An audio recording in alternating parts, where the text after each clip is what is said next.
Hi అండి, welcome to my channel. ఇవాళ మన ఛానల్లో ఒక్క చుక్క మజ్జిగ వాడకుండా ఊరమిరపకాయలని ఎలా పెట్టుకోవాలో చూసేద్దామండి. ఎక్కువ ప్రాసెస్ కూడా ఉండదు, 1 డేలో పెట్టేసుకోవచ్చు. ఈ ఊరమిరపకాయలని మజ్జిగలో పెట్టి ఊరపెట్టి 2-3 రోజులు అలా ఎండపెట్టి చాలా ప్రాసెస్ ఉంటుంది. బట్ అలా ఎక్కువ ప్రాసెస్ లేకుండా తక్కువ టైంలోనే చేసేసుకోవచ్చు. అది కూడా సంవత్సరం నిల్వ ఉంటాయన్నమాట. ఇక్కడ నేను ఒక 1/2 కేజీ దాకా మిరపకాయలను అయితే తీసుకున్నాను. కొంచెం మంట తక్కువగా ఉన్నాయైతే తీసుకోవచ్చు. సో ఇక్కడ నేను చక్కగా క్లీన్ చేసి దీనిలో ఉన్న కొంచెం మెత్తగా అంటే కొంచెం గట్టిగా ఉండాలండి. ఈ విధంగా మెత్తగా ఉన్నా కానీ కొంచెం తొడాలు ఇవన్నీ ఇరిగిపోయిన కుళ్ళిపోయిన అలాంటివన్నీ వేరేసేసి శుభ్రంగా నీట్గా కడిగి తుడిచేసేసి ఆ తర్వాత వీటికి ఉన్న ముచ్చుకలు ఉన్నాయి కదా, ఇవి తీసేసుకుంటున్నాను అనమాట. ఇలా చక్కగా తీసేసుకున్న తర్వాత మంచిగా చూడండి ఎంత ఫ్రెష్గా ఎంత బాగున్నాయో. ఇలా కలర్గా ఉన్నవి మిరపకాయలు తీసుకుంటే ఎక్కువ రోజులు నిల్వ ఉంటాయన్నమాట. సో అన్నిటికీ తొడాలు తీసేసి అయితే నేను ఇక్కడ మీకు చూపిస్తున్నాను. ఇక్కడ నేను చూడండి ఇలా నిలువున కట్ చేసుకుంటున్నాను అనమాట. ఇలా నిలువున అన్నిటినీ ఇదే విధంగా కట్ చేసుకోవాలన్నమాట. దీనిలో సీడ్స్ కూడా చాలా తక్కువ ఉంటాయన్నమాట. ఇక్కడ దగ్గరకు చూపిస్తున్నాను చూడండి, సీడ్స్ కూడా చాలా తక్కువ ఉంటాయి. సీడ్స్ కూడా తీయాల్సిన అవసరం లేదండి, 1, 2, 3 ఇట్లా ఉన్నా కానీ సీడ్స్ కూడా అలానే ఉంచేసేయండి. ఉంచేసేసి వీటన్నిటిని నిలువున ఇలా చక్కగా కట్ చేసేసుకోవాలి.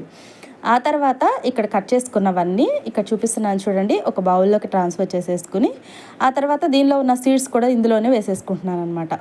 ఆ తర్వాత ఒక మిక్సీ జార్ తీసుకుని అందులోకి 1 టేబుల్ స్పూన్ వాము, 1 టేబుల్ స్పూన్ దాకా సాల్ట్ తీసేసుకుని కచ్చాపచ్చ అంటే అంత మెత్తగా అవసరం లేదు, కొంచెం ఫోర్స్గా తీసేసి ఇలా గ్రైండ్ చేసేసుకుని ఇలా గ్రైండ్ చేసుకున్నది దీని మీద అయితే మిరపకాయల మీద వేసేసుకున్నాను.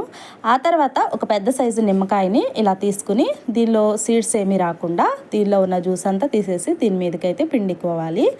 ఆ తర్వాత మంచిగా ఈ విధంగా పిండుకుని ఈ పౌడర్ చేసాం కదండి, వాము పౌడర్, వాము, సాల్టు, లెమన్ జ్యూస్ ఇదంతా చక్కగా ఈ మిరపకాయలకు పట్టేలాగా ఇక్కడ వీడియోలో చూపిస్తున్న విధంగా ప్రతి ఒక్కదానికి ఇలా పట్టించేసేసి ఇలా చక్కగా అదిమి పెట్టేసి ఒక మూత పెట్టేసుకుని నేను ఇలా ఒక 2 అవర్స్ దాకా ఇలానే ఉంచానండి.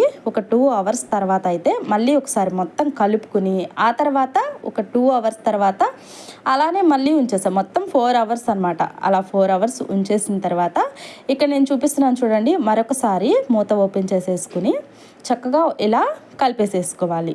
ఇలా కలిపేసుకున్న తర్వాత ఇలా మీకు ఎండ అవైలబుల్గా ఉంది అనుకుంటే ఈవినింగ్ కల్లా ప్రిపేర్ అయిపోతాయండి, ఎండిపోతాయి అన్నమాట. మంచిగా ఎండ అవైలబుల్గా లేకపోతే మరుసటి రోజు అయినా సరే రెడీ అయిపోతాయి అన్నమాట.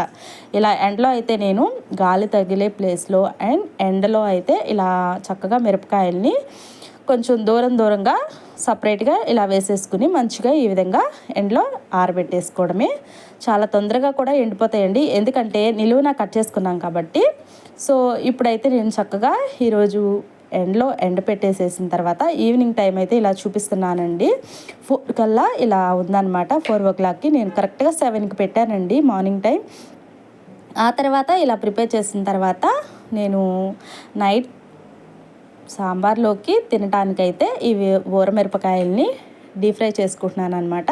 ఇప్పుడు స్టవ్ మీద కళాయి పెట్టుకుని అందులోనికి 4 టేబుల్ స్పూన్ దాకా ఆయిల్ తీసుకున్నాను. ఇక్కడ చూపిస్తున్నాను చూడండి, ఒక 4 టేబుల్ స్పూన్ అయితే సరిపోతుందన్నమాట.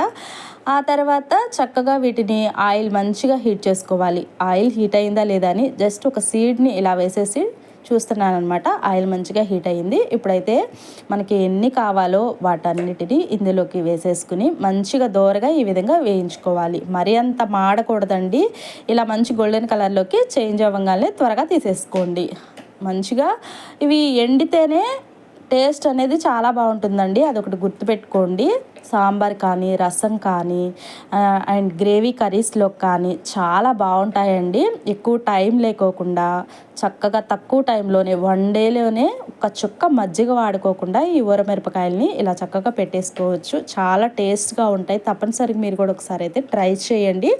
ట్రై చేసి మీకు ఎలా కుదిరిందో కామెంట్ సెక్షన్లో కామెంట్ చేయండి. మరి వీడియో నచ్చిందా? మీకు నచ్చితే లైక్ చేయండి, షేర్ చేయండి. కొత్త వాళ్ళు ఇంకా ఎవరైనా చూస్తుంటే తప్పకుండా సబ్స్క్రైబ్ చేసుకోండి.